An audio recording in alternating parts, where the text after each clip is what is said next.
Great. So thank you again for doing this interview with us. Welcome. 482 Forward is a collection of parents, students, teachers, community members, just a lot of people invested in education in the city of Detroit. And we really try to make sure that the people that are most affected by things are at the center of the conversation. And so we're really excited to be able to do these interviews to give people access to a lot of knowledge about all of the candidates. There are a lot of people running for just 4 seats. There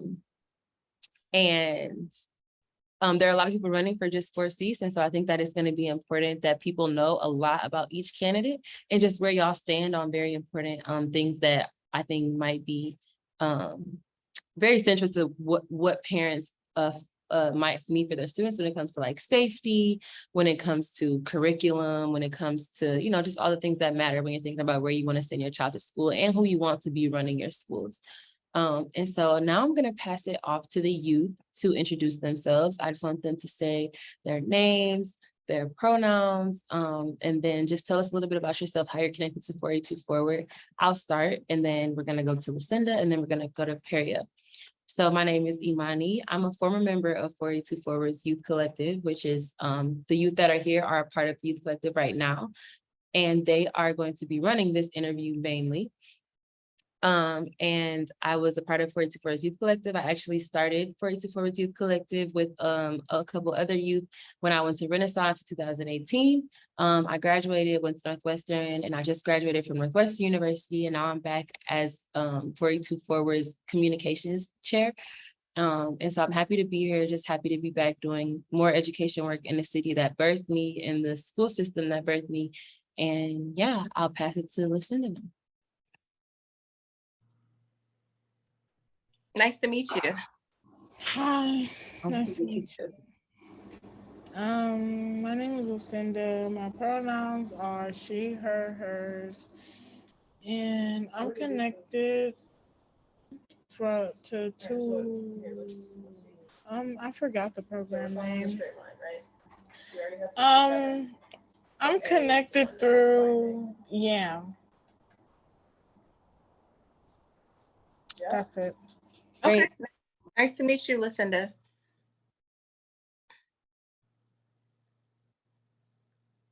Great, thank you for that, Lucinda. Allie, hi. Allie is starting to intern for us. And I don't know if you want to introduce yourself, Allie. I think right now she's kind of just dipping her toes into the little things that we're doing at 482 Forward. But if you wanted to introduce yourself. Absolutely, thank you. I'm Allie. I go to University of Michigan, Ann Arbor. I'm interning with 482 Forward just for the semester through the Semester in Detroit program. I'm really excited to be here. I'm doing data science and secondary education at Michigan, so this totally fits in with that. And I'm super excited to hear what you have to say, Latrice. I was looking at the article that the Michigan Chronicle had written about you, so I'm super excited to dive in and get to know more about what you have to say. Awesome, Allie, and go blue. Go blue. Great, and now I'm going to pass it off to Periel. Hey, Periel Pace, she, they pronouns. I am in a bunch of organizations around Detroit, but my home org is Detroit Hills Detroit, and we are part of the 482 Collective. And I'm excited to see you and meet you. I actually seen you on Facebook the other day. Did you? Well, Periel, it's nice to meet you. I got to find out what you saw me doing on Facebook. Okay, so let's not forget that. Great, yes. And so these are just some of our wonderful youth. We actually have a youth collective of about, I would say maybe like 15 to 25 youth, made up of just a lot of organizations around the city of Detroit. And they all come together to organize around education, justice, education equity, and just think about the problems that they're seeing that are consistent around all of their schools and what they could be doing about them at the local level, and then maybe even at the state level. And so now we're going to get started. I'm going to pass it off to Periel for the first question. And we're asking that you kind of keep your answers to 3 minutes. If it's way under that, that's totally fine. We just don't want it to go over because we don't want our social media videos to be too long. So yeah, I'll kick it to Periel. Hey, please share your name and pronouns for the record. And what's your connection to DPS, and why did you decide to run for school board? Thank you, Perio. My name is Latrice McClendon, and I am a she, her, hers. And I have several connections to DPS. A couple things. I am a Detroit born and raised person. So I started off in elementary school at Verner Primary. I went to Schultz Elementary, and I also went to Cass Tech. I graduated from Cass Tech. So I'm a lifelong Detroiter and DPS graduate. I am still connected to DPS because DPSCD, because I have 3 children who attend the school, and they are in 3rd grade, 4th grade, and also 6th grade. And the reason I decided to run for school board, one is because I feel like you need diversity at any table. And when I found out that there are no parents with active children currently sitting on the board, I thought that it would be a great time for me to consider the option of throwing my hat in the race so that we can have a parent's perspective just at the table. I want to make sure the policies that are, what's happening at the top is being translated down into the actual classrooms. And I'll tell you, I literally have, because I have 3 children, when they come home, they tell me what's really happening in the classroom. And they tell me what was really happening when it comes to, could be testing or health and safety or curriculum. And I feel like it's important to have someone at the table that has that perspective and also has stake in the game. My children are not just, they're not sacrificial lambs. They've been in DPS because I believe in public education for 5 years now. And so this is not me putting them in DPS so I can run for the board. This is, they are in DPS because I really believe in public education. I hope that answers your question. Yes, thank you so much for that. I'm going to pass it to Lucinda now for the next question.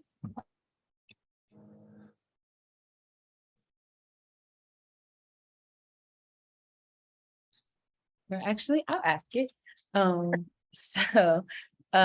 yes, that definitely did answer the first question. So thank you for that. So our next question for you is, how would you engage the community, specifically students and parents, in making decisions with our schools outside of school board meetings? So we know that school board meetings are something that, is expected of our school board members, but how would you go above and beyond for our schools and for our community? Yeah, so thank you for the question. One of the things that I have on my kicker card that I want to fight for is basically a high level of communication, right? As a parent, I can tell you that I often have to call around a few times. I don't always get information from the school, right? I don't always understand or know everything that's happening. And so I believe that we need to be innovative and create some type of parent academy, right? Where we're convening the parents, right? And we're convening all parents, not just parents like me, but parents who are not like me, right? Whether they prefer a virtual aspect of it or whether they want to meet in person, but we need to have some type outside of the PTA, outside the school board. We need to have consistent parent forums that allow parents to kind of talk about what their issues are, discuss how DPSCD as a whole can improve. I think, and also vent and cry on each other's shoulder, because I think community is important. And sometimes parents feel like they're on an island. And if they would just get in a room with other parents, they would realize that we're all going through the same thing. And at the end of the day, we want our children to be successful, and we want them to graduate and be able to have the best opportunity possible for them. Thank you so much for that answer. Right. So our next question is regarding possession of weapons in schools and kind of policing. So it'll be a 2-part question, but I'll ask one and then the other.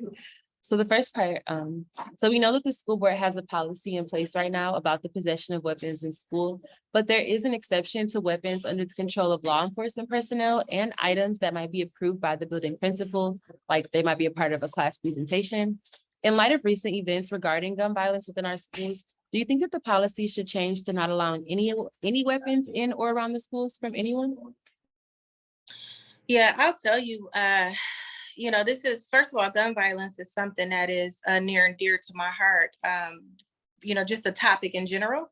I personally, my family has dealt with gun violence. I have two brothers, and both of my brothers have been victims of gun violence. One while he was visiting a friend in the Brightmoor community, and another was on the east side of Detroit over a pair of gym shoes.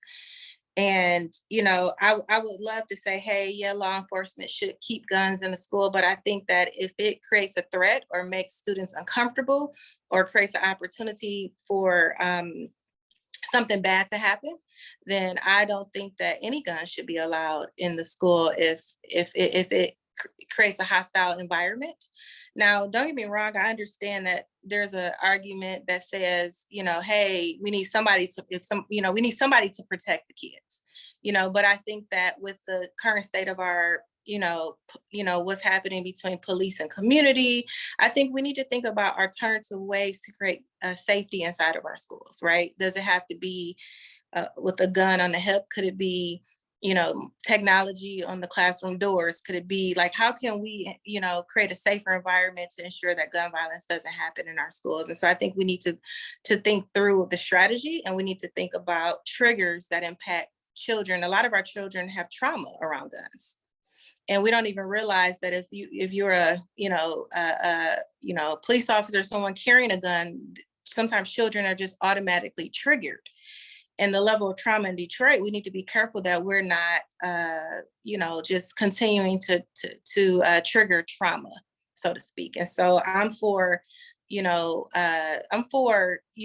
sure that our kids have, they feel safe. And feeling safe is not just whether or not somebody, it doesn't just boil down to whether or not somebody has a gun. It's also how do our kids feel about guns? And right now, gun violence is up. And I can tell you that there's a lot of uncomfortable feelings around possessing firearms. Thank you. As a follow-up, DPSCD just sent out a robocall stating that they will be investing money to bring back police officers on school grounds. At the start of the fall semester, do you agree with this decision? And if not, where would you like to see the money spent? So I think that you guys are giving me some tough questions. I love it. I think that, our schools do need to be safe, right? I believe in community policing. And let me tell you how I define that. I define it as,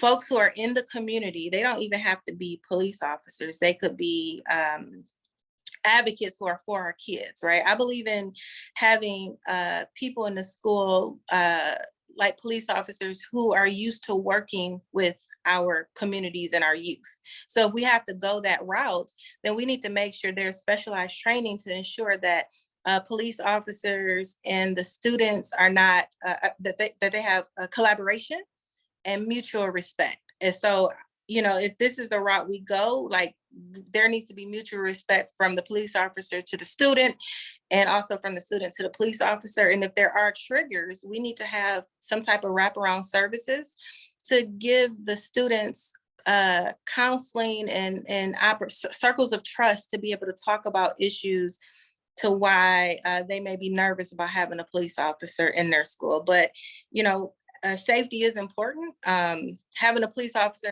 doesn't necessarily ensure that that schools are going to be safe either. I mean, you can look at some of the school shootings, the police officers were there and it still happened. And so I think that's something we have to talk through and figure out together. Excellent. Thank you again. The state 2023 budget includes $150 million for mental health within schools. Do you believe that this is an appropriate amount? What do you want to see done with those funds in DPSCD? Right now, the ratio of counselors to students in DPSCD is 1.5 in elementary and 1.4 in high school. For social workers, is even worse. Yeah, so I'm gonna say this: 1 to 500 and 1 to 400. Got it. Okay. So listen, right now, coming out of COVID, the state of Detroit, some of our statistics in general in our city, I think it's important that mental health is at the forefront of our minds. We have to support our youth, and we have to figure out how we can have a holistic approach to making sure that we have all the services needed. And do I think 1 out of 400 is good enough? No. We need to consider having a therapist or 2 or 3 in each school, depending on the size of the school. And so I think that there's some research that needs to be done to understand, just understand, is there a model out there that shows what success looks like when having therapists in schools? But I think each school needs its own, and any specialized therapists, because there's so many social ills that are disrupting our students, and we need to make sure that we have experts in different areas. And so I do think that we should be spending a fair amount of money towards mental health resources, but we also need the best, and we need to make sure those resources are actually getting to the students and they're not spent on just facilities, right? Like we need that money needs to be spent on the appropriate things. Definitely. So the next question is regarding curriculum. In what ways do you think that the district DPSCD should make school curriculum more diverse and representative of the student body? So we know we have a very diverse student body, largely Black, but we have a lot of brown population as well. And so how can the curriculum be more reflective and representative of the student body and just more diverse in general? Yeah, I mean, obviously, I work in the corporate world. I work in banking, right? As for my profession, I was just on a call today about how it's important to make sure we have translation services, right, available for all of our customers, not just some. And if we know that we have a diverse group of students, then we need to make sure that their curriculum has every tool, right, to support their learning style. And when I think about diversity, race is yes, but also how people learn, right? And so I think that's why you need parents and you need different folks at the table, because, it's not just one way of doing something. And I think that we need to invest in curriculum enhancements that assure that we're properly, supporting all people with all learning styles, with all backgrounds, with all language profiles. So yeah. You guys are you're making me nervous. I wasn't even as nervous with the adults. It's you guys, because I know how serious you are about this. Listen, they have, if you saw the list of questions, these are just the narrowed down questions. The list of questions is very long. Amazing. Yes, we love our youth. They really have been thinking about this for a long time. And this is something that we try to do every time there's an election too. So Outstanding. yes. Thank you. So the next question is regarding the uniform policy. So we know that the uniform policy in the district varies, between grades, between schools, lots of things. What is your current stance on the current uniform policy in the district, especially as it relates to like strictness of enforcement inside of our schools? Yeah, let's just be honest. Like, everyone in this city doesn't have the same resources, right? And I wish there was a way that if you want to enforce uniforms, then there should be uniform vouchers. There should be the ability to have, if it's so strict, we should be supplying uniforms and washer and dryers and a lot of other things. Like, let's just be real. People, everybody's not on the same level. And sometimes, if a kid gets sent to the office because they got on some, I don't know, I'm just kind of throwing this out there, like some black pants versus some khakis, like that's really disruptive to their education. And you can imagine how on edge they may be if they just don't have the resources to buy what they need, or their families don't have the resources to purchase uniforms. And so I believe in flexibility. I believe that a student, and I think that we should be sensitive as a district to our parents and our students. There are unemployment rates are up right now. And I mean, there are a lot of factors, right? That, and not just unemployment rates. I mean, there's so many different factors that impact the way children dress. A lot of research is done on that, from, you know, the ability to purchase all the way down to the ability to wash clothes, right? And so I think that we should not focus so much on what the student is wearing.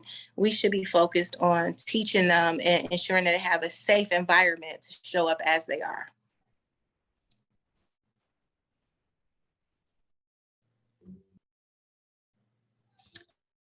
Thank you. DPS just voted to acknowledge Pride Month in the school calendar. How will you stress the importance of advancing LGBTQ plus equity in class? Yeah, I appreciate that question. First of all, we need to advance anything that is important to anybody, right? And so I'm a strong believer in in civil rights. And so I think that we should be listening to what our LGBTQ plus, sorry guys, I have a stutter. It's not that I don't know it, but we should be listening and making sure that there are folks at the table who are you know, participating, giving advice, giving instruction, you know, collaborating. You know, I think it's important that we celebrate all people, but especially our LGBTQ. And so I'm a proponent of equity. I'm a proponent of, you know, making sure that our kids feel included. And so whatever we need to do to make them feel included, we should. And we should support our students, and we should, no matter what they are. I don't care, you know, like to me, and I say this, you know, like across the board, we just want to have healthy students who, you know, want to learn. And so we shouldn't, you know, create a bunch of division, right? We should just support and help our students to advance their causes.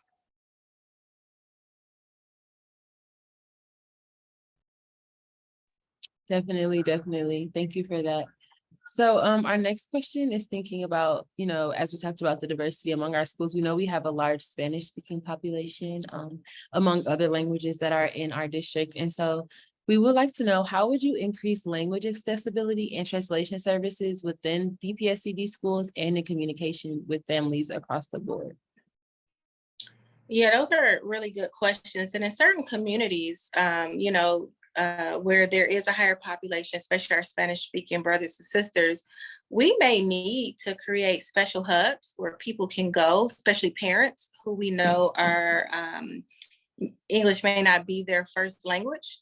So we might need like learning centers, right? And centers of understanding where people can come to ensure that, you know, because sometimes making a call, you might get sent around to 20 different people. But if I had a place that I can walk into, even if it's inside of my kid's school, where I can get someone who can translate policies, help me understand permission slips, help me understand, you know, grades, help me understand what my child is learning at the time. I think it's important that we meet parents and students where they are. And really that's in the schools. Like, we don't want to overcomplicate it. So I'm not suggesting that we just stand up hubs and people got to try to get, because there's a lot of barriers that prevent people from being able to get to certain locations, right? We need to make things easy for parents, easily accessible for parents. And so I think schools that have I don't care if it's 2% of Spanish speaking, there should be translation services available. And I think technology is really important, and we need to be abreast of, you know, we need to, you know, be ahead of the game on technology that helps us to communicate better as well. And again, not just through, you know, sorry, I'm getting a little tongue tied, but y'all know what I'm saying. Okay.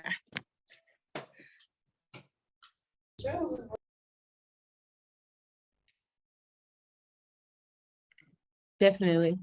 Yeah, I understood you. Sorry, I was trying to see something. I think we lost Lucinda, but that's okay. We're just gonna keep moving forward. So during the final weeks of classes in the last school year, Detroit schools had to end a lot of their days early due to the hot weather and having no AC, along with other problems that have to do with infrastructure of our buildings. This is just one of many issues that students face due to the conditions that many DPSCD schools are physically in. How do you think that this issue can be addressed by the DPSCD board? Yeah, so, you know, I was a parent who, you know, my kids' school closed because of the conditions, right? And several times last year, which extended the school year and caused a lot of issues. Even for me as a working parent, I had to take off work to be home with my children. And so this is an issue that's near and dear to me. You know, I think that knowing the state of our facilities, like we have to be innovative as a district and figure out how we can continue to support our students and transition them, whether it's figuring out if there are alternative facilities that have the resources where we can get our students there so that their teaching isn't the teaching isn't disrupted, or whether or not it's, you know, a quick transfer to online classes. Like, you know, we need the technology to be there to be able to ensure that our kids can continue to learn and support. You know, like I said, I dealt with this all year. I mean, when I tell you, you know, that heat, it really, you know, I think I missed like 7 days of work having to stay home with my children. And so I'm for, you know, improving our facilities.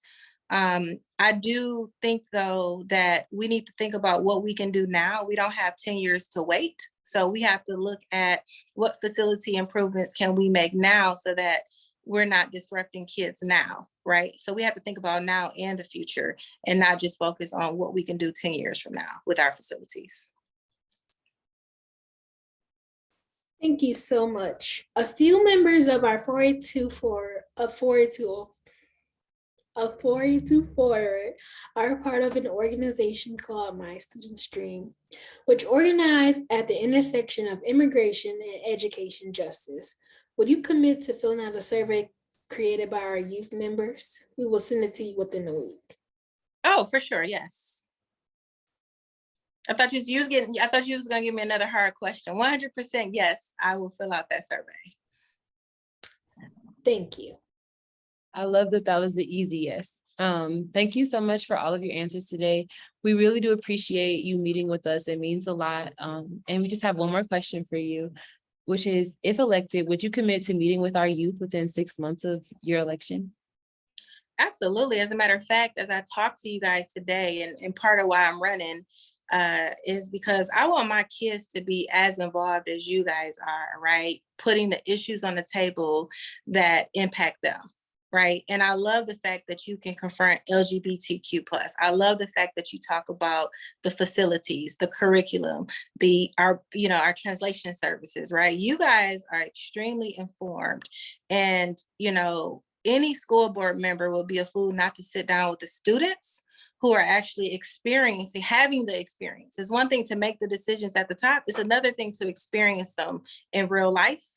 And I feel like I watch my children experience them. As a parent, I'm experiencing them. And really, I would love to even see, a student. I mean, I don't know that a student could run for a school board seat, but there definitely has to be connectivity to ensure that we're communicating monthly with our students, so that we know what's really happening, and we need to get a real gauge on how you guys feel about what's coming down. And again, I'm proud of you guys because these questions were amazing, and it lets me know that you care about your education, you care about the students' educations in Detroit, and I'm looking forward to hopefully working with you guys one day. Okay, thanks. Just to kind of circle back a little bit, did you say that you wanted to see like more, like you did mention if students could run for a position on the board? I am student body representative for DPS, and what DPS has had in place is called DEYC. It is District Executive Youth Council.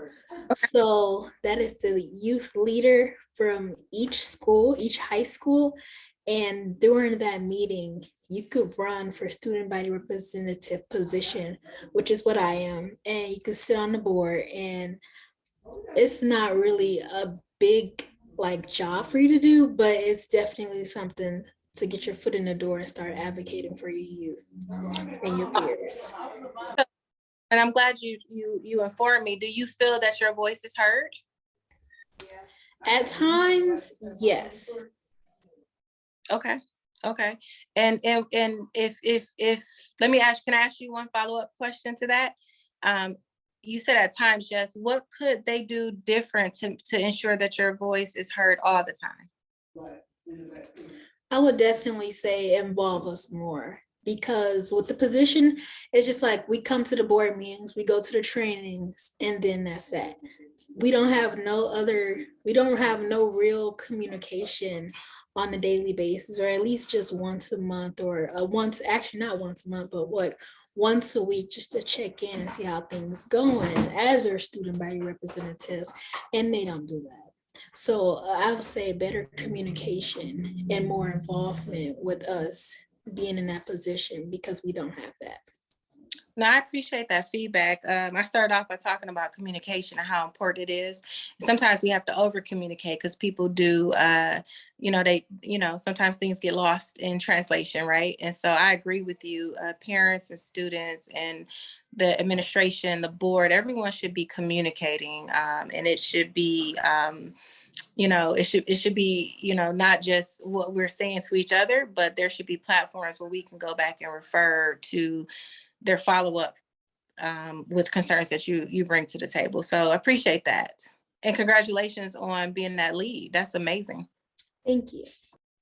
Yes, hopefully if elected, you could be, helping them develop that out some more. Hopefully, Latrice, that would be great.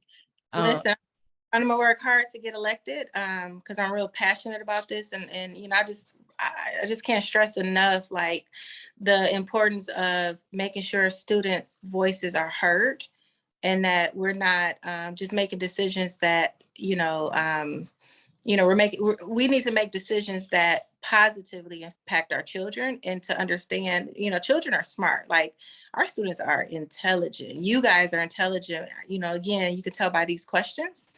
And so we need to make sure that there's a voice, and we need to really listen to Periel's point. I appreciate that feedback. Definitely. Thank you so much for your time, Latrice. I hope you have a great